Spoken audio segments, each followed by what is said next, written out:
রান্না করতে চাইলাম এক পদ আর রান্না করছি আর এক পদ। কি রান্না করলাম সেটা আপনাদের সাথে শেয়ার করব। আসসালামু আলাইকুম, সবাই কেমন আছেন? আলহামদুলিল্লাহ, আল্লাহর রহমতে আমরা অনেকটা ভালো আছি। নতুন একটা ভিডিও নিয়ে আপনাদের মাঝে চলে আসলাম। তো ভিডিওটা রাত থেকে শুরু করেছি, তো বেশিরভাগ সময় আমি রাত থেকে ভিডিওটা শুরু করি। তো যাই হোক, আমি রাতে একটু পায়েস রান্না করে নিলাম, আর রাতের দিকে পায়েসটা মাঝে মধ্যে রান্না করি। তো আপনাদের ভাইয়া রাতে এসে খাওয়া দাওয়া করে হালকা পাতলা, তো সেজন্য ভাবলাম যে একটু পায়েস রান্না করি। রাতে সবাই পায়েস খেয়ে নিয়েছিলাম, তারপর সকালবেলা একটু পায়েস ছিল, তো ভাবলাম যে সকালের নাস্তাটা পায়েস দিয়ে আর পরোটা দিয়ে করে নিই। তো তারপরে আমি তো অনেকটা সময় অফ ক্যামেরাতে ছিলাম, তো ভাবলাম যে দুপুরে যেহেতু রান্না বান্না করতে হবে তো রান্নাটা বসিয়ে দেই। তো ভেবেছিলাম এক পদ আর রান্না করছি আর এক পদ। তো ভেবেছিলাম যে ডাল, আলু ভর্তা আর মাছ ভুনা করবো, আর তেমন কিছুই করব না। তো আপনাদের ভাই এমন একটা সময় ফোন দিয়েছে, সে বলছে যে খিচুড়ি খাবে, ভুনা খিচুড়ি, তার সাথে গরুর মাংস। তো এমন একটা টাইমে গরুর মাংস আর ভুনা খিচুড়ি রান্না করতে বলেছে যে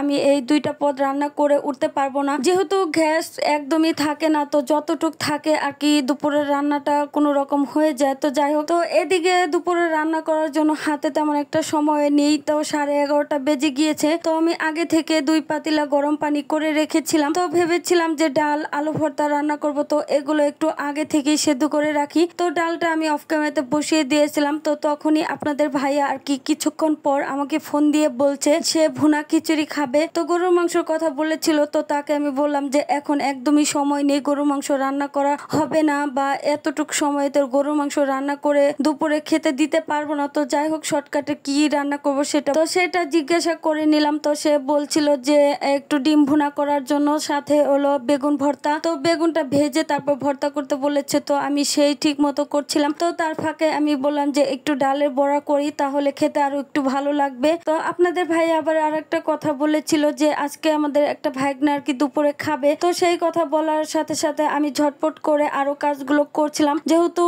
একটার মধ্যে চলে আসবে। তো ঝটপট করে যদি কাজগুলো না শেষ করি তাহলে একটার মধ্যে খাবার দিতে পারবো না, সেজন্য খুবই তাড়াহুড়া করছিলাম। তো কার রিজিক কোথায় আছে সেটা কিন্তু আমরা কেউই জানি না। তো আলহামদুলিল্লাহ যতটুক খাবার আমি রান্না করেছি আমাদের সবারই হয়ে গিয়েছে খুব সুন্দরভাবেই। তো যাই হোক, আমি ডালের বড়াটা আর কি এখন ভেজে নিচ্ছি, তারপর কিন্তু আমার ডিম ভুনাটাও হয়ে গিয়েছে। তো এখন আমি একটা বাটিতে বেড়েও নিলাম, যেহেতু বাসায় আসার সময় হয়ে গেছে। আমি যে কোনো সময় ডালের বড়া বানাই না কেন, একদম অল্প আঁচে তারপর ডালের যে বড়াটা বানাই, তো বড়াগুলো ভেজে নেওয়ার চেষ্টা করি। অল্প আঁচে বড়া ভাজলে তো মচমচা হয় বড়া খেতে, তো অনেক বেশি ভালো লাগে। তো যাই হোক, আমি এখন বেগুনটা ভেজে নেব। তো সে আমাকে বলেছিল যে বেগুনটা ভেজে ভর্তা বানানোর জন্য, কিন্তু আমি বেগুনটা ভেজে ভর্তা আর বানাইনি, এভাবে খেতে দিয়েছিলাম। তো যাই হোক, আমি এখন বেগুনটা ভেজে নিচ্ছি আর সবকিছু এই যে বাটিতে বেরিয়ে নিয়েছি। তো যাই হোক, আমার রান্না বান্না একদমই শেষ। তো সবার শেষে আমি একটু সালাদও কেটে নিয়েছিলাম। তো যাই হোক, ভিডিওটা আর বড় করব না, আজ এই পর্যন্তই। আল্লাহ হাফেজ।